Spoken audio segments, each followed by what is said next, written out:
Hey, welcome to the show. I am building another roost bar for the chicken coop. Of course, with the increase in chickens, you need more roosting. And it's that time of the year when we need the roosting. Why do this? Let's get to the show.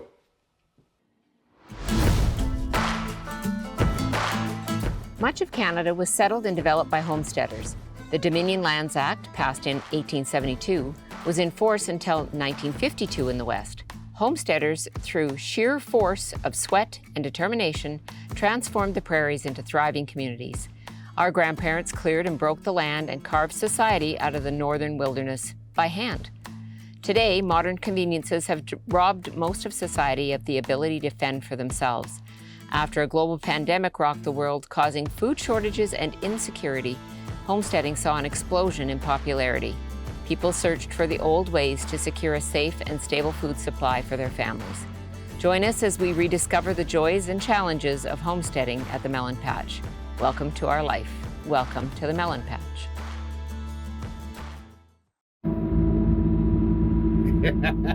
There she is giving me directions. Always telling me where to go. Yeah. Good job. We just about got them pounded. Well, hey, that looks pretty dang good. Always got stuff to do. Always, always. This is going to be the next flight pen. Looks like we got one bad post. I think it's mostly because the post got a curve in it. Oh. Well, yeah, that was the one that I went.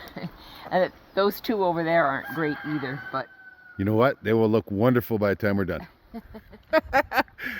You're quite the crew here helping me get this the pounding done here. I really appreciate that. Well, it's 10 after 10, and you got home at 9 o'clock, and we with the pounder, and then it took a while to get everything kind of organized. So I think we were probably 45 minutes at the outside to get all this done. Well, 17 posts to pound, and now I can go ahead and finish up my flight pen here for the birds. It'll be well ahead of time. And you were saying they're all looking really good in here, are they? Yeah, they're sure flying. I know. I was in there doing water with them last night, and they fly from one end of the building to the other. Yeah. Oh, look at them. Look at them. Boy, some of them are still tiny, aren't they? Oh, yeah. Some are huge. Well, they got lots of feeders spread out over a long distance, so they should be good. Yep. Yeah. Alrighty, thank you. And here we are on day 14. We're in the new coop. There's about half of them in here. Of the 400 that we got. They are growing like weeds. They have increased in size substantially, and they're doing very well. We've not had a single mortality in here, which is really good. I think space is a very important thing when it comes to these birds. Space and heat. Well, I've got the food topped up, and I have got the water topped up. We are enjoying life. We feed our pheasants turkey starter for the first 7 weeks of their life, and then we move just to turkey feed, higher in protein than regular feed. I'll show you that secret here in a minute. I was just going to say you should, because everybody struggles with these things. My son-in-law, who's a big-time farmer, rancher, cattle and all, often posts up that, it's a good day when you get to pull the string the first time. And we do it many times. I don't know how many hundreds of bags of feed we go through in a year, between pheasants, turkeys, ducks. Chickens. Also referred to as Sandy's dinosaurs. Yeah. Alright. So the front of the bag is where... Usually where your label is the front of the bag. And how you can tell is this is a single stitch. Okay? There's just a single stitch here. On the back side, it's a double stitch. See, there's 2 threads there, right? Oh, I got to get out of the... Yeah. There's 2 threads on this side. 1 thread on this side. So then you got to take and cut right tight on the right-hand side. Right there. Okay?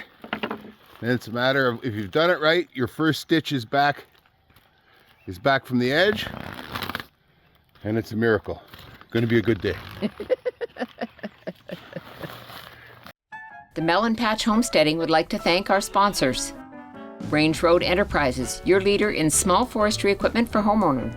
From your land to your lumber, Range Road has a solution. Alberta Mobile Power System, fast, temporary power anywhere you need it. We design and install to meet your needs. If you've missed out on our early years or haven't caught our latest episodes, we have you covered. Join our exclusive online community at trappinginc.locals.com. Our pheasants have ate their way through 7 bags of starter so far.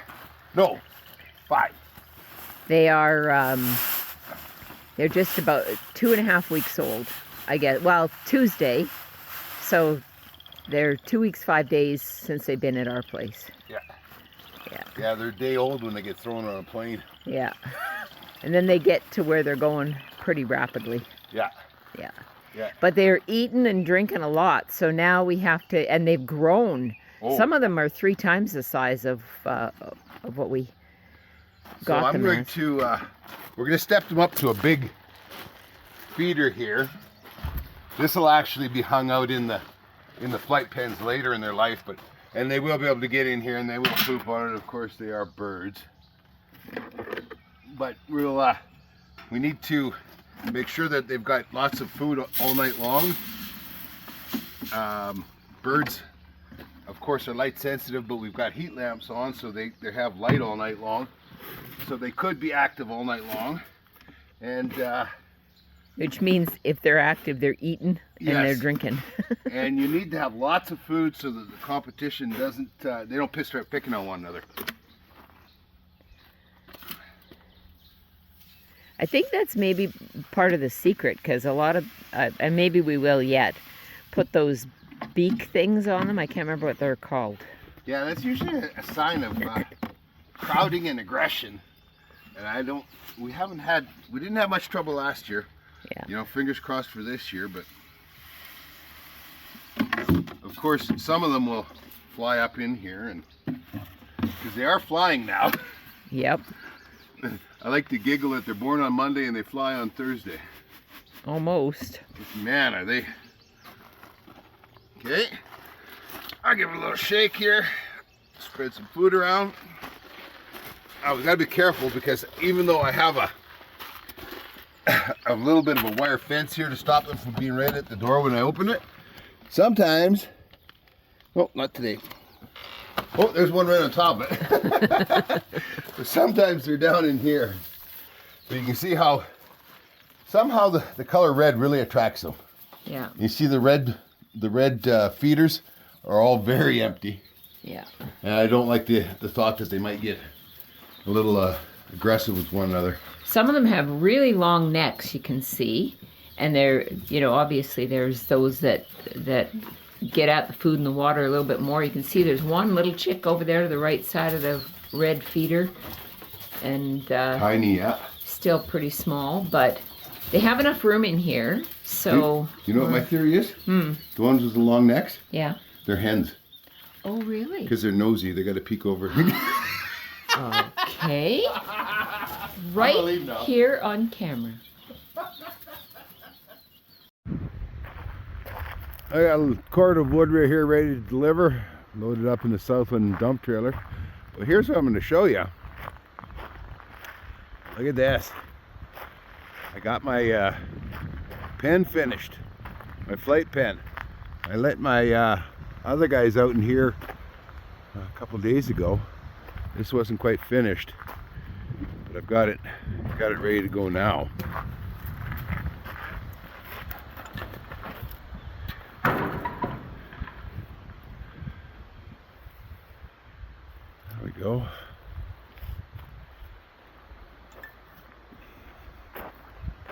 50 by 50, 10 feet tall. I hang their food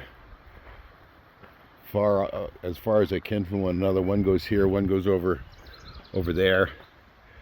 I got two gates coming in just in case, if I want to split that coop in half for other birds. I can just run a fence down the middle here to keep them separated. But I think we are ready to go let some birds out. I think so. Take a look. Everything looks kind of finished up.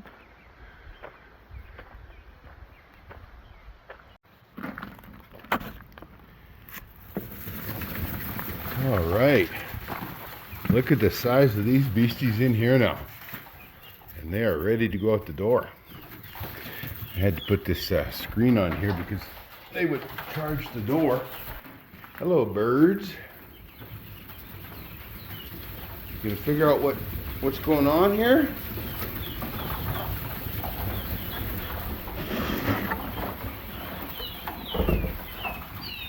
Look at them.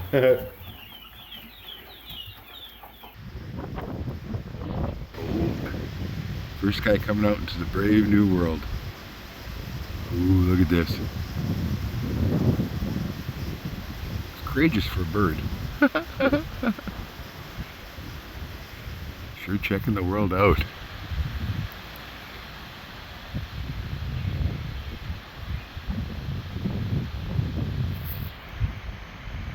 One standing on the plank down there. You just said this is what happiness looks like? It does. It's exactly what happiness looks like. It would just be nicer if we could do this all of the trays. Gonna put that big beast to work, are we? Oh, we are. We've got 100 chicken eggs and 3 dozen duck eggs and 5 turkeys. Wow. Look at the size of this one mutant. I don't know who's laying these pretty green eggs right now. I rescued one of them out of the corner way over in the corner today. Because they are some kind of pretty. Yeah, they are. Like they're almost like a teal. And we got some Brahmas, some Maleens, backyard mix, the colored layer backyard mix. So hopefully they continue to lay colored eggs. Because there is always a chance that the egg that comes out of here, they will lay brown eggs. Yeah. Yeah.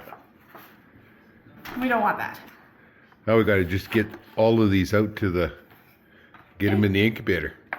Without them tripping or...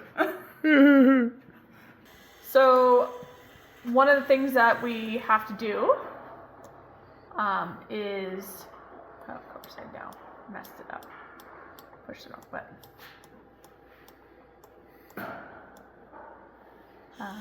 Because our incubator rocks back and forth, we have to bring the eggs back flat so that I can pull the eggs out that are going into lockdown. What lockdown means is they are getting ready to hatch. So this is 3 days before they hatch. They will go to the bottom of the incubator and they'll get laid out. They'll be pulled out of the rotator. They will no longer rotate. And they'll rotate themselves because they're starting to move and you'll start to hear them pip and peep. So in the next 48 hours or so, we should potentially start to see some pipping. So each one of these, you've got them marked how long they've been in there and when they should actually be hatching? Well, added bonus right now is we've got multicolored eggs. So it's really easy to tell. So the ones that we're going to pull out today are our Brahma eggs. And they are on the bottom and they are brown. Oh, okay. So it makes it really easy when you're pulling eggs out. If it was all same colored eggs in there, we'd have dates on them to make sure that we are pulling the right eggs. Okay. So one of the last things that we will do as well is we will candle every one of these to make sure that there is none that have died since we candled them at day 5. Okay. So what I'll do to make this easiest, this is our tray This is so none of our chicks have any escapees.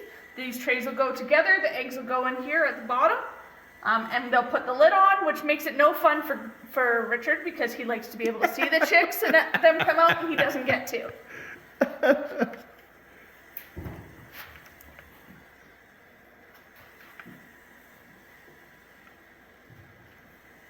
So on the other set of eggs that we've got in here that shares a tray with them are olive eggers. So they will lay an assortment of colored eggs. Oh my goodness. We do have a rainbow of fun, don't we? And there is 24, or 23, sorry, out of 24 that are going into lockdown. And these are our own Brahma eggs? That's correct. These are ours, homegrown. Yes. Off of Bo and his ladies. I have no idea. Did we name any of the hens whatsoever? No, just the roosters. When you got as many chickens as we do, you just, even naming the roosters is getting tough. So, what we'll do now, and I don't know if your light will be good, but we're going to shut the lights off in here. Oh. Because I need to be able to see into the eggs. There they be. So, this is a really good sign. You cannot see a damn thing. Okay. So, what that means is there is a chick in there. Okay. So that one is good. Same deal. The Mellon Patch Homesteading would like to thank our sponsors. Range Road Enterprises, your leader in small forestry equipment for homeowners. From your land to your lumber, Range Road has a solution. Alberta Mobile Power System. Fast, temporary power anywhere you need it. We design and install to meet your needs. If you've missed out on our early years or haven't caught our latest episodes, we have you covered. Join our exclusive online community at trappinginc.locals.com. So as long as they look like a brick, we got it built. That's correct. And then, Jake, if you can pull one of the khaki eggs at the top, I can show you what. It'll be viable still, but it'll show you kind of an idea of the difference between an egg at lockdown versus an egg that is, say, 7 days into incubation. Oh, there you go. And you can see that this is developing, right? And it's moving, which is super creepy. He's just right up there and he's wiggling. Yeah, So- isn't that wild? So that's a duck egg at day 7. At day 7. Alrighty, we're about to do the unveiling. Get the rotisserie pan here so that they, all become hens because they don't want to end up in the rotisserie pan. We do this pre-training, do we? Yes, it's important. It's so stinky when they hatch.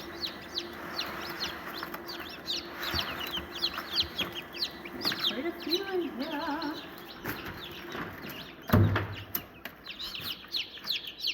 Quite a few.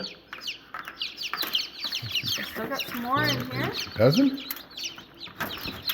1, 2, 3, 4, 5, 6, 7, 8, 9, 10, 11, 12, 13. 13. And you'll put those others back, will you? I will put those others back. I'm just going to clean up some of the shells here. Yeah. Welcome to the world, little ones.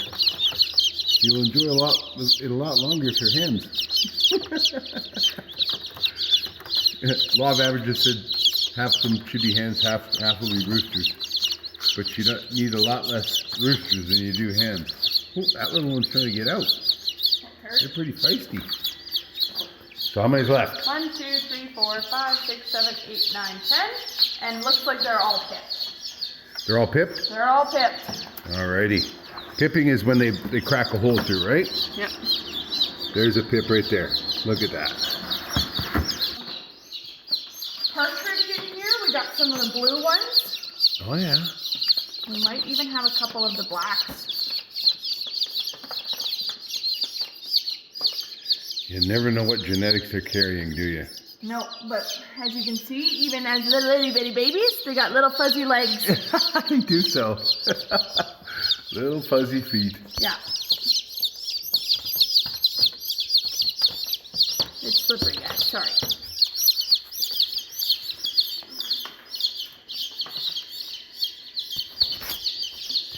That's always important with any of these little ones, isn't it? Dip Yeah. their beak in the water. That one might not be a good one.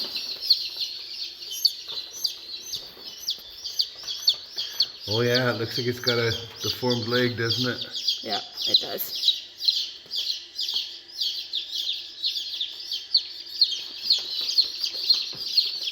Unfortunately, part of raising little birds Yep. is not all of them are meant to make it. Survive. Oh, you're dramatic.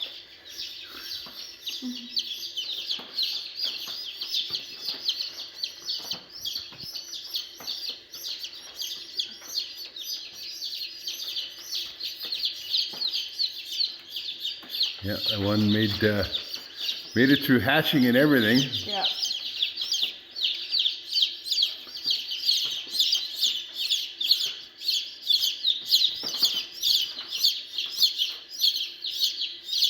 But there's the reality of what happens. When you're weak, you get sat on. Sure.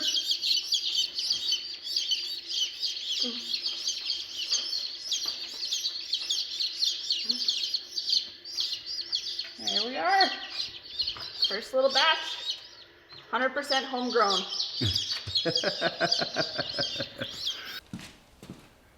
All right. And she folds up like this. So I can either move it from coop to coop, more likely just to take and lean it against the wall while I'm cleaning, and I don't have to bend around and get around it and stoop and everything. Busy time. I hope you enjoyed today's show, and we will see you next week.